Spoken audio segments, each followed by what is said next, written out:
The anxiety starter pack. All right, guys. Good. Hey, are you drinking coffee? No, it's cinnamon tea. Oh, Ooh, that Cinnamon. sounds man. Cinnamon. good. He's like bringing in the fall vibes. Yeah, yeah, Yeah. yeah. All right, guys. Well, good morning. Welcome to another Tuesday at 10 meeting. Thank y'all for taking time out of your busy schedule to join us this morning. Hopefully, we have some more people joining in. I know Daniel is occupied. He had a unfortunate family matter that he has to tend to. A death in the family and the distant family. One of his Oh, I'm sorry to hear that. sister-in-law's husband, I'm sorry, his sister-in-law's father passed away. Yeah, So yeah. unfortunately, I think that's it. he's having to be with the family and completely understandable. Um, but yeah, thank y'all for taking time out of your schedule. Let's go ahead and get started. How are things going? We have any wins going on? We have anything good going on? Tell us a little bit about what y'all have going. Okay, I'll go first. So just been doing a lot of showings lately, drafting a lot of offers, and sometimes people if an offer doesn't get accepted or an offer falls through or something like that, it's always a win because you get to practice the offer. So I was drafting an offer late last night and I was just thinking like, okay, even if this doesn't get accepted, like it's practice for me to like learn the contract. And then this particular property had a lot of addendums that were needed. So it helps me practice the addendums as well. So just doing that, a lot of offer submissions, a lot of showings, just trying to keep busy. Just trying to find the silver lining of it all keeps me alert, keeps me in practice very well, and it I don't get rusty with it, so it's good. Always a learning opportunity. Awesome. Same thing. I think I'm on the same boat, but I think it's a little bit frustrating at times. I've submitted maybe like four offers already. Nothing's, all of them have been denied. So, it's part of the game, obviously. Still trying to stay busy, but again, at the end of the day, we're still not closing. So, but I know it's going. I know it's going. Yeah, and I even what y'all are talking about, like it reminds me one of my early sales managers. I learned a lot from them and their office and everything like that. And people would go up to her and they would ask her questions, and they'd be, contract questions or, you know, I guess what you would call run-of-the-mill real estate questions. And sometimes people would feel like they wouldn't want to go to her with these questions. And I'll always remember her response. And she always said, never hesitate to ask me any question whatsoever. It doesn't matter what it is. And the reason why is she said, every time I can answer one of those questions, it helps me get better. Yeah. It's just practice, it's the fundamentals, it's the shooting free throws. The NBA players, they shoot so many free throws, and they've shot so many free throws throughout their career. But every time they will continue to practice. It's the little things, it's keeping sharp. So, you know, Horacio, keep at it. Josie, keep at it. I'm in the same boat too. Where it's crazy, when we're running into some properties that are well priced right now, and we're seeing multiple offers on them. It's there's no rhyme or reason. If the property is priced correctly, people are making moves on them. Yep. And So, we've been losing offers. On the listing side, we're getting offers, and we're having to tell people, your offer wasn't accepted, and it's weird, because we have some that listings that we're really struggling with, and then we have some that are, five and six offers. It's like, both sides of the coin. So, but yeah, absolutely. keep at it, keep at it. We all got to keep at it. That's all we can do is keep going. And I also, I think actually, it helps. Oh, sorry. sorry. Go ahead, Rox. No, no, go ahead, go ahead, go ahead. And actually, like all this, I think it helps you, with drafting offers, and it really helps you look professional. When you submit a good offer. I've seen offers come through that are just like shit offers. Like not shit offers like with the price, but like poorly written offers. Like, the agent clearly doesn't know what to put here, blanks everywhere. So, I've had situations where we either receive a well-written offer and we're like, damn, this is a well-written offer. Like this agent knows their stuff. So it goes beyond just like looking at the offer of the purchase, but it also, showcases your professionalism as an agent. And we've had conversations with other agents who have written a good offer and we're just like, hey, so even though our offer may have not been accepted or vice versa, like we still use it as a networking opportunity to connect with the agent because we know that this agent knows their stuff. So I always kind of think of it as like it's practice. I'm learning my forms. I'm submitting good offers, well written offers. So if I come out with a agent contact on the other side, that's great. Not Yeah. all is a loss. So what would be considered like a bad contract write-up? Usually, so on the TC side, for Alan and Daniel, when we get offers, we've seen a lot of poorly written offers. So things that I always suggest, and Alan will suggest this too, never leave blanks in your offer. Even if there's nothing to put there, put NA. Never leave a blank, never do anything like that. Fill things out completely. So addresses have to be complete, streets, avenues, drives, things like that. Put the correct legal description. So just a lot of the things that I see on the TC side, a lot of blanks, a lot of incomplete addresses, a lot of incomplete little items, even stuff like asking for a home warranty. If you're not asking for a home warranty, just put an A. Don't leave anything. And I hate to say this because I don't like to think this way, but I have run across it. There are agents out there who will try to sneak things in. So if you leave a Mhm. blank, they could just fill it in, execute it, and you have no idea what's going on. Yeah, that's true. So never leave a blank. Put in a, you know, if you have questions on any of the pages, like where it says seller's attorney, buyer's attorney, put none selected at this time. So just try to make sure you're putting something for everything, even if it is in a zero, and making sure everything is complete as far as names, addresses, legal descriptions, stuff like that. Great. I Yeah, I have been remember Alan. burned before. Yeah, I remember Alan telling me about filling everything. Don't leave anything blank. So I know I have to get used to that again. And Yeah. it really is true, everything that Josie said. And the reason why I go back to one of my very first classes in real estate, and the instructor was a broker, and he was a very decorated agent, very decorated broker.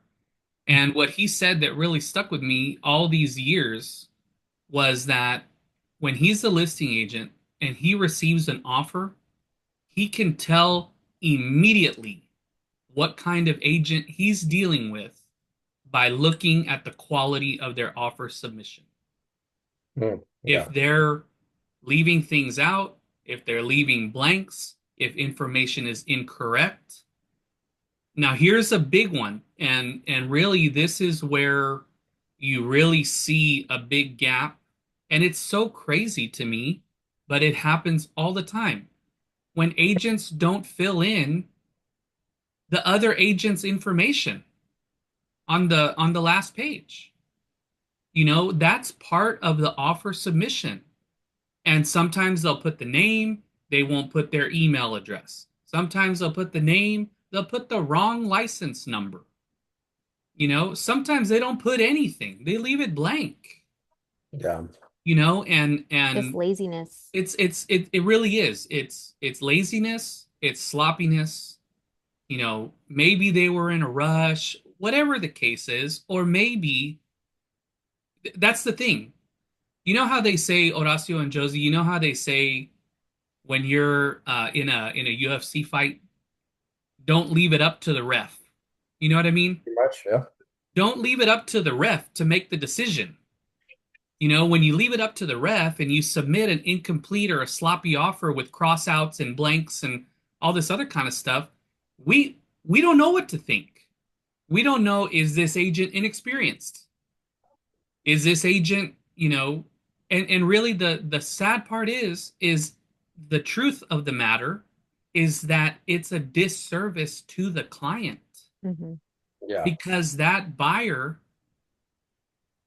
is not being, you know what I mean? They're not being represented to the fullest with a sharp, clean, precise, to the point offer. There's no reason why an offer should ever be submitted by a buyer's agent. If I'm the buyer's agent, that offer should be gleaming with perfection. Yeah. This is our job. One of my very first real estate, I go back to all these instructors because they really had a huge impact on me. One of my very first instructors, he stood in front of the entire class. He was a broker owner and he recited the entire 1 to 4 family contract verbatim, word for word, paragraph by paragraph, in front of the entire class. Paragraph 1, paragraph 2, section 3, section 4. After the class, people went, they said, how do you know that? He said, this is my career. I would be foolish if I didn't know it. Makes sense. It was amazing. It was amazing. I don't know the contract that well. You know what I mean? And really when it boils down to it, when there are questions about the contract, if you're the buyer's agent or the listing agent and you have a concern, the answer is in the contract. One of my instructors always used to say, "Oh, you have a question about that? Read the contract. It's there. I And if know. it's not there, there's an addendum." I think Charlie, one of the Yeah, instructors in San Antonio, he was yeah. always like, read the contract, Read the contract. read the contract. He was It's always there. saying that all the time. And I was like, Charlie, like, you're so frustrating. Like, just tell me what it means. And he's like, read the contract. And I was like, fine. And he's right. Like, it's all in the darn contract. But, it's as much as we try not to pass judgment on others or assume things about others, like if we're getting a sloppy offer on one side, or if I see something on a TC side and it's just like immediately, like Alan said, I either think they're inexperienced or they're lazy. And it's like, okay, let's have a conversation. Are you inexperienced? It looks like you're not getting the training you need, so let's talk about it, and we also use it as an opportunity to kind of help and do kind of agent attraction on that end. But it's like we either think like, okay, they're just doing the bare minimum, or they're a sloppy agent. This is probably a part-time gig for them. This is a disservice to their clients, or they're just completely inexperienced and they're new and they need help. And then we find out like, oh, I've been doing this for 10 years. Like, well, I wouldn't be able to tell because your offer was crap. It's just poorly written. But, it's just like turning in homework. Yeah. That's Makes sense. that's absolutely right. And I was looking for this while y'all were talking about this because I know I did a screen cap of this quote. And this is a quote from Stephen Bartlett, and I couldn't agree more. It says, "If you don't care about tiny details, you'll produce bad work Mhm. because good work is the culmination of hundreds of tiny details. The most successful people I know all sweat the small stuff." And to tag on with this quote, another quote that I think of all day, every day is, "The way you do the small things is the way you do all things." Mhm. He tells me You that all know, the time. it's you can tell so much. It's the attention to detail. It's the speed, it's the precision, it's, I think about it when you're talking about contracting, if you're talking about remodeling a home, if you're talking about doing a renovation, Horacio and Josie, you all know, you all have the experience. You can walk into a fixer upper and you can tell the quality of the work immediately. Immediately. And how do you tell the quality of the work? The details. You look at the corners, you look at the trim, you look at the lines, you look at the tile, you look at the grout, you look at how the drywall is the tape and float. You look at the details and you can tell immediately what's going on with that property. If it was a lipstick on the pig situation, or if this was a contractor that was crossing their T's and dotting their I's. And And I love really, a I, good I think pig. that's what it comes down to is elevating ourselves as professionals. And the smallest thing we can do to elevate ourselves as professionals is do the paperwork correctly. We are paid very well for what we do. And for us to just tinker on and fill out whatever and say, we'll get to this later. We'll fix this later. No, Yeah. we're paid very well for what we do, and we need to handle our business as such. That's my opinion. And that's the way I conduct my business, and I will continue to conduct my business. And I recommend that everyone conduct their business like that, because if not, like Josie said, all it really does is it opens yourself up for problems. You have a blank in there, you leave a residential service contract blank, you send it out on behalf of the buyer or whatever, or on the seller, and it's blank, and the buyer goes in there and puts $1,000 in there, and no one looks at it, and all of a sudden someone is paying $1,000 that they didn't intend to. Josie, go for it. Yeah, and then to kind of, on the flip side of it, let's say your offer does get accepted and there are blanks in it, or there's incomplete things in it, or something is typed wrong, or things like that. All you're going to have to do is just continuously make amendments to fix the mistakes in the offer, which is just going to make your clients keep signing more and more documents.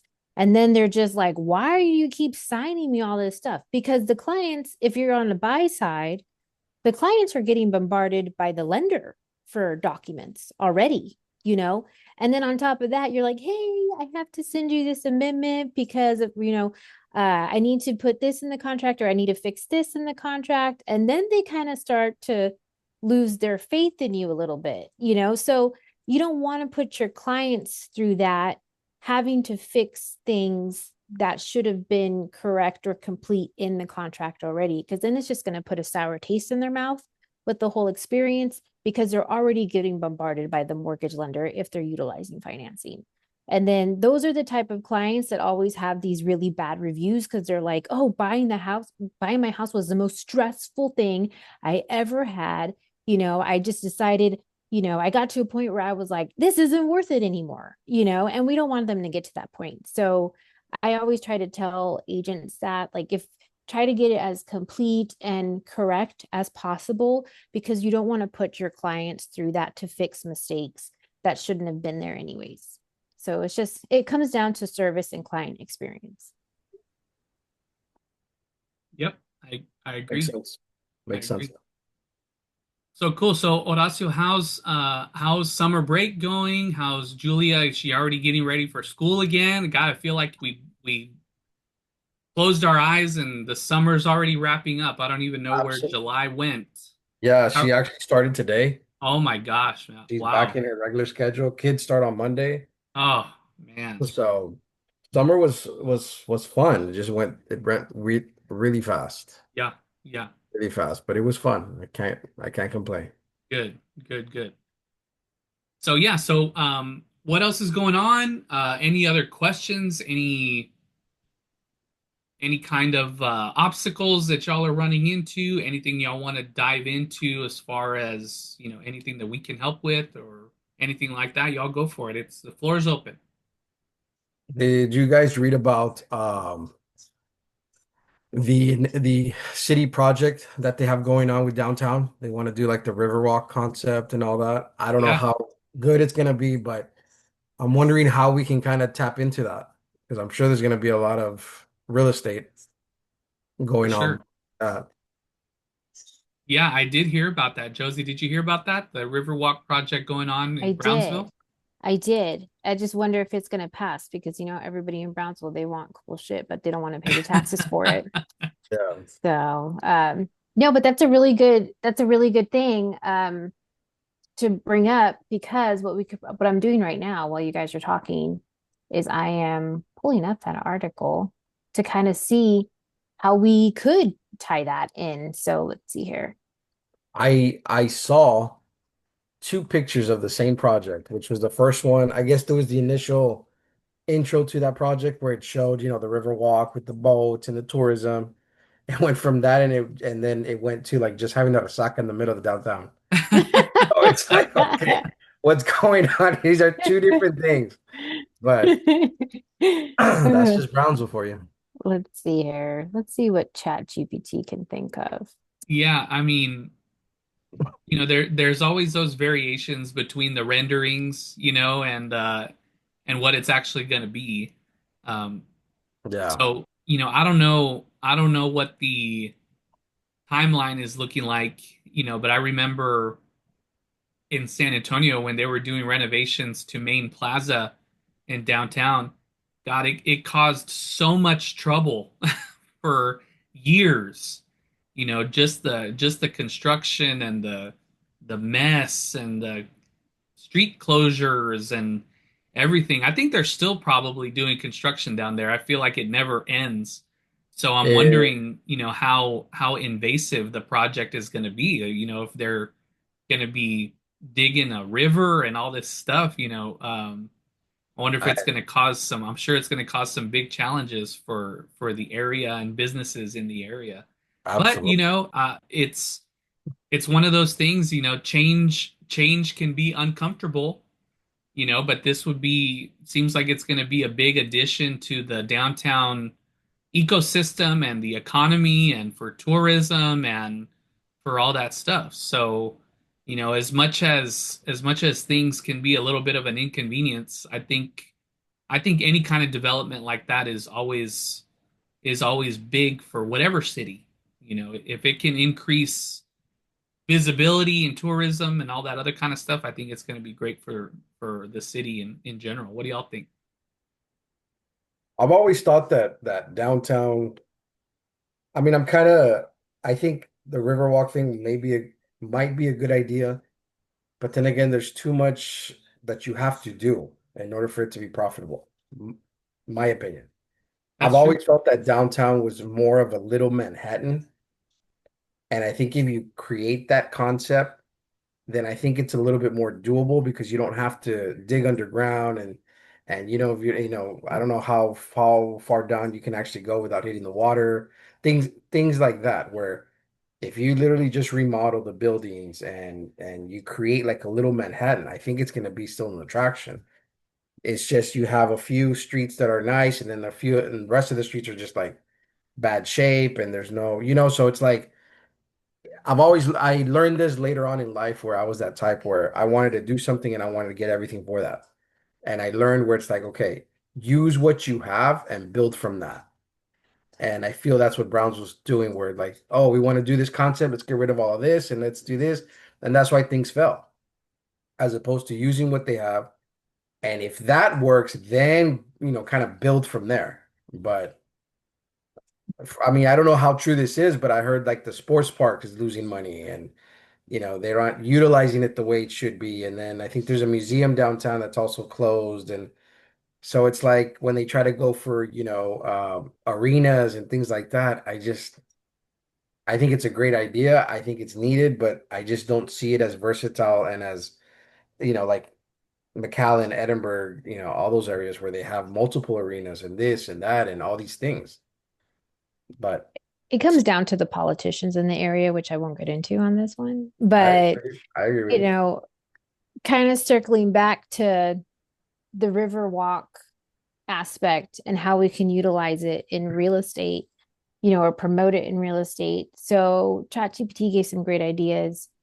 So we can, share obviously the news about it. So you can put like, what does this mean for you? Your property values could skyrocket. Walkable downtown living is becoming a reality. It's a prime investment and relocation opportunity. Why this matters in real estate. Growth equals appreciation in value, walkability equals a higher value, and tourism equals investment opportunities.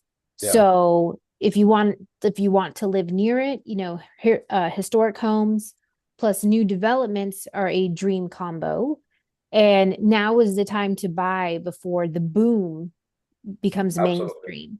So that's one way, we can utilize this news, this article to kind of like, hey, what does this mean for you? Like this is all great and this sounds fantastic, but what does it mean for you? So this is how this transformation is going to transform this space and the real estate around it.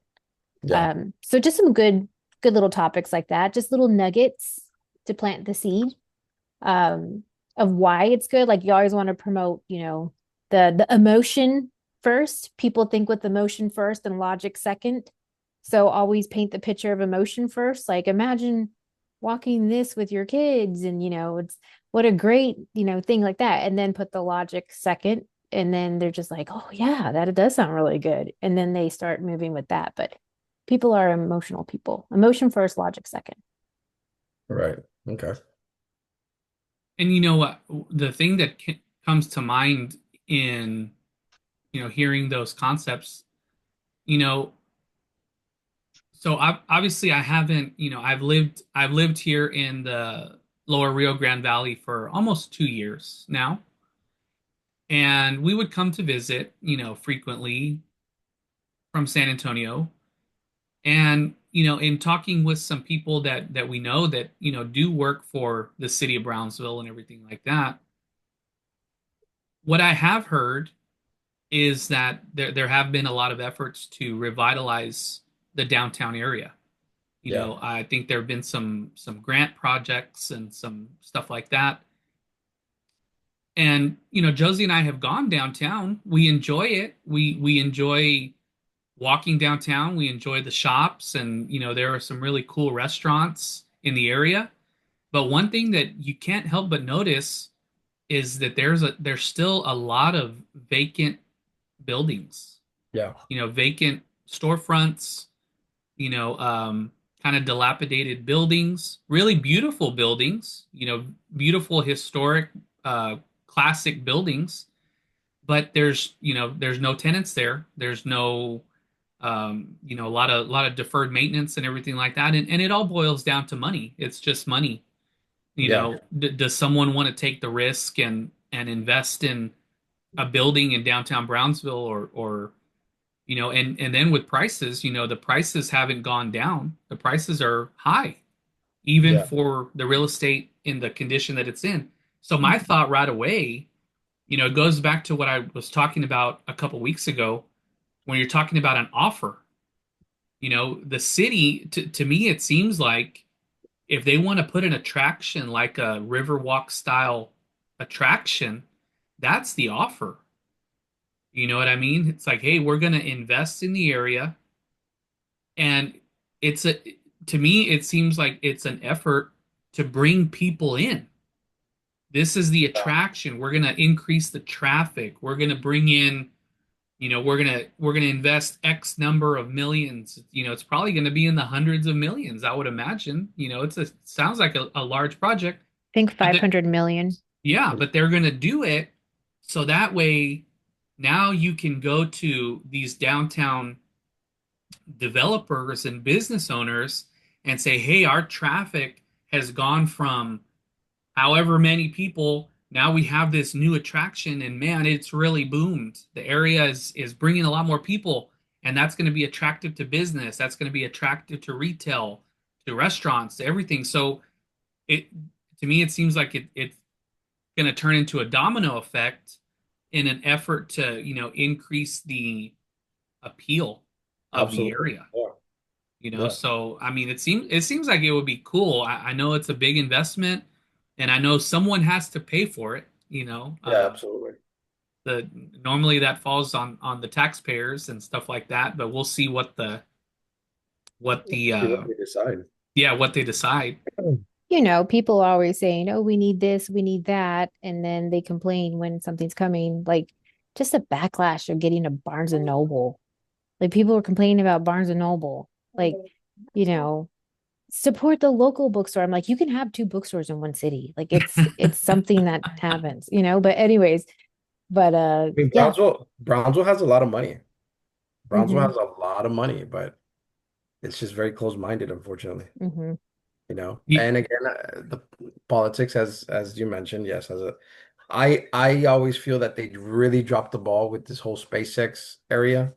That could have Mm-hmm. been an awesome resort. You have the beach, you know, they could have really, really, as they say, milked it, where they kind of take full advantage of that, but now they lost the whole place. You Where it's know, like, but that's if they did that, it's that's just, less money for them to pocket. yep, well, you know, so I told Josie this story, and I thought it was really cool. I had a client call that was looking at some Mm-hmm. property in Brownsville, and they were from Utah. And I said, well, when are y'all looking to get down here to Brownsville? And he said, well, I'm thinking we should retire there, I said, oh, well, yeah, I mean, cool. And I said, well, when was the last time you were here, or when are you going to be back in town? And you know what he told me? It was so cool. He said, we went to Brownsville for the last SpaceX launch, okay, and we fell in love with the city, and we fell in love with the prices, of the real estate. They're from Salt Lake City, Utah, where everything's, $1 million plus, even for a townhome or a condo or something. It's one of the most expensive areas in the country. And it's a beautiful area close to Park City, close to skiing and hiking and everything. And I said, well, what's bringing you to Brownsville? He said, I'm going to be right there by SpaceX. You know what I mean? It was like, I say, oh, cool. I obviously we know of SpaceX because it's here in our backyard and stuff yeah, like that. But kind of like we were talking about the Riverwalk, SpaceX is attracting people yep, to the area. And he even told me, he said, if it wasn't for SpaceX, I would have never in my life. He said I didn't even know what Brownsville was. He said I didn't even know it was a city. He said, but because of the launch and everything like that, I went, I enjoyed it, and now he's looking at it, and I actually have to go shoot a video tour for him this week. But it's a $440,000 a beautiful home in Brownsville, corner lot. It wraps around the lot and everything like that. And I was talking to him, and I said, "Well, how much would this cost in Salt Lake City?" He said 1.8 million. oh, you know, at least. yeah, And I said, well, yeah, I agree. And it was a six-bedroom, 3,500 square feet and all this other kind of stuff. mm, So, I mean, it's a great location. yeah, it's a interesting perspective. I think yeah, absolutely, SpaceX, absolutely. people have the pros and cons but, like It even, is bringing a lot of people. That's there's yeah, no doubt about that. It yeah, is bringing it put Brownsville on the map. yeah, for But you sure. know, it's a really unique position. It's a really unique city because we have, you know, Brownsville close to the border, so you have easy access into Mexico, tourism, you know, all that great stuff. Then you have the Gulf, so you have the beaches, and now we have SpaceX. So it's like, where else are you going to go that you can go to walk into Mexico and go get lunch, or go shopping in Mexico, then go to the beach, and then, you know, also watch a rocket launch off, you know? So it's like, where else are you going to find that? So, you know, we just have to go and lean into it a little bit. And I think really, like Horacio had mentioned, leaning into this Riverwalk article. I mean, it's a beautiful concept, and hopefully it does come to fruition. I would love to see it. You know, I would love to see that downtown and see that for the city, and, you know, just have even more beautiful things on the map for us. So that'd be great. Absolutely. Yeah. And that's what Daniel tells us all the time. Daniel's he's still in awe, because going down to South Padre, you pass right through Los Fresnos. And he said, "Man, if I lived in Los Fresnos, I'd be at the beach multiple times a week, and Josie and I can count on one hand, the times that we've gone to the beach, and it's just I want to go more. We love going and just spending a few hours out there, It's but just hard, you yeah, know? but just the proximity to South Padre and close to Mexico, and then just the cost of living. It's an attractive thing for people Yeah. that are not from here, people that are new to the area, and even like Josie's client that she just closed, from California. I think the gentleman worked there at SpaceX, and now his parents are thinking about coming to Brownsville too because of just the price, Yeah. Yeah. just the price, and they'd be able to, sell what they have in California and still have a lot of money left over and buy a absolutely beautiful home here, We were at the so closing table and they were like, we need to do a 1031 exchange and yeah, start buying houses here. Because, Right. with also LNG and stuff like that. So they were kind of looking at it and they loved it, they loved the area. So they're like, we're gonna sell our stuff in California. And they also have an investment property in Omaha. And but it got the wheels spinning. They were just kind of like, let's do a 1031 and use it to buy, three houses here. And I'm like, damn, three Yeah. yeah, houses. It's Yeah. crazy. three-for-one. Three for one, three for Well, one cool guys. special. Well, what else y'all have going on? I know everyone has busy schedules and stuff like that. What else y'all want to anything else y'all want to talk about? I think I'm good for now. Cool, cool. Well, I just wanted to end with this. I have a little post that Ricky Carute did, and I think it kind of sums up everything that we talked about. We're all in the same boat. The industry as a whole is in the same kind of situation nationwide. Of course, real estate is hyper local, and there's always going to be pockets of more activity and less activity. But here's a post that he did from Ricky Carruth. He said, "I've been talking to top producers all day who are going through it with this market. Closing deals, yes, but fighting for everything they get. I commend the agents grinding through this market.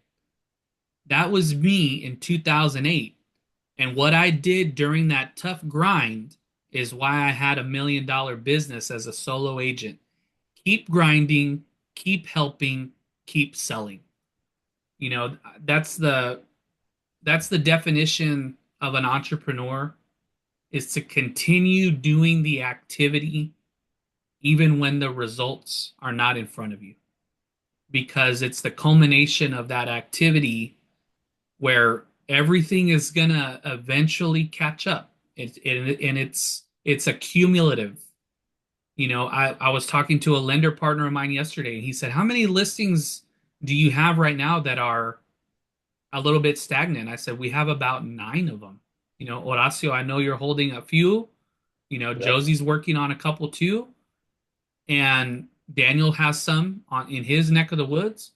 And he said, "Stay patient, keep the course, do what you can, market the property, make sure the price is correct, because when it all hits, it's all going to hit." Right? Can you imagine 4 or 5 of those under contract at the same time? You know what I mean? It's going to happen. It's just getting through this, getting through this cycle. That's the challenge. So, and the only way to weather a storm like this is to increase your customer reach, increase your lead count, increase your reach, increase your list. So, that's what my objective is. I'm sure Josie is tired of hearing me talk about it, but I'm just like, put more people in, put more people in, put more people in. I mean, that's I feel like I'm a football coach, run another lap. It's like, do another, let's get another 5 people in. Let's increase the reach. Let's increase the offer. Let's improve, And the key is to stay hungry. We have to stay hungry. Another thing I heard from Ricky Carruth, and I know I keep talking about him, but I love everything that he teaches, is he says a big commission check is nothing but a test from God. And that test is not to get complacent. Oh, You have to keep pushing. You might have a little bit here and say, man, that was a rough closing. I'm going to take a month off. I'm going to take a couple weeks off. You can't do that. You cannot do that in this business yeah. because Diamonds are created under pressure. yeah, because that ripple effect will affect your business months in the future. So it's a test. You get a big check, you get a good check, you have to stay hungry. If anything, for me, I get even hungrier. I want some more. I'm hungry. I'm always hungry. I'm hungry right now. Probably because I haven't eaten breakfast. Anyway, but with that, I don't, that's all I have for I'm gonna today. take Y'all a have quick anything picture. else? I'm Okay, gonna let's take take a a quick quick picture. picture. Horacio, here we go. Okay. 1, 2, 3. There you go. Good job. Good job, y'all. All right, guys. Well, y'all have a good rest Oh, of your wait, let me take week. another one. There's a little bit of a glare. Oh, one more. Okay. Okay. Sorry. There was a glare. Okay, ready? 1, 2, 3. Perfect. That one's perfect. All right, cool. Well, Horacio, we're here for you if you need anything. Have a great, powerful rest of your week, and we will see y'all next Tuesday at 10 o'clock. All right? Sounds good, guys. Thanks, guys. Y'all Bye take bye. care.